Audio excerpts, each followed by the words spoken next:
The M-18 extruder is not equipped to add water or steam during the extrusion process. Thus, before we extrude samples, we need to hydrate the raw materials to the in-barrel moisture that we desire. Hydrating the raw materials should be done the day before so that the moisture content has time to migrate evenly throughout the sample. In order to hydrate to the desired percent, the moisture content of the starting material must be known.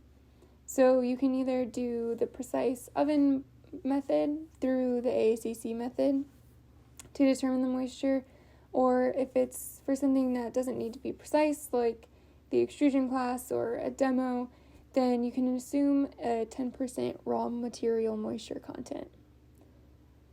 Once this is known, then you can use this equation to determine the amount of water that is necessary to add. You can also get this by doing a simple mass balance, but who really wants to spend the time doing a mass balance each time you need to hydrate something? So we've derived this equation and we use this instead.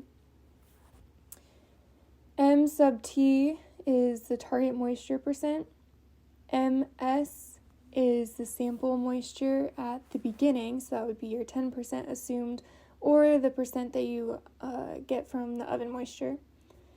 S is your sample mass that you will start with. Your raw material usually will do a kilo or 100 grams. And then W would be the mass of the water that you will then add. So we're solving for W here. So as an example, if you wanted to hydrate to 25%, 25 would be your M sub T.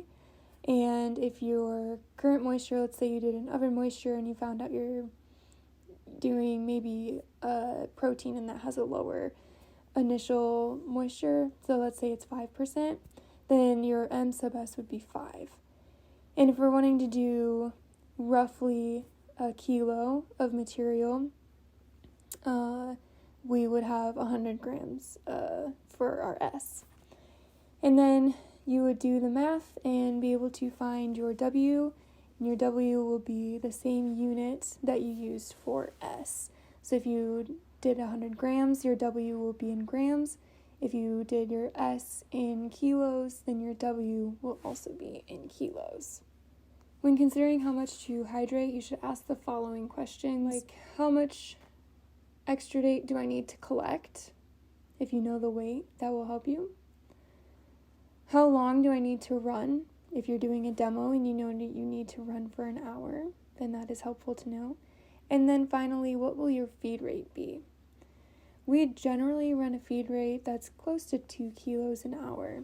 So then if we wanted to run a demo for an hour, we would hydrate enough for 2 kilos. However, our Hobart mixer will only hold half of that amount in mixing, so we generally work with 1 kilo batches.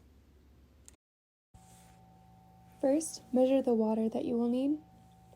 Second, tare the mixing bowl and then weigh the raw material sample.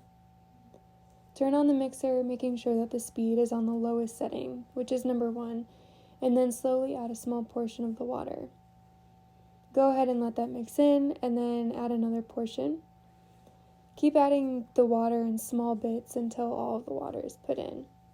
And then once it's mixed in, be sure to scrape off any of the extra hydrated pieces that are left behind on the paddle, on the sides of the bowl, and also on the bottom of the bowl, and mix those in. Make sure you label a bag with the following information: what it's for, like the class number or your specific project, label what it is, if it's cornmeal or pet food, etc., the moisture that it's been hydrated to, the date, and your initials. Randall has a nice trick for filling the gallon-sized bags independently. You might also be able to catch a glimpse of that here, of how he turns the lip of the bag inside out over his hand to keep it open while he poured the material from the other hand. Now you're all set. Take the bag to Waters 07 and put it in the fridge to equilibrate overnight.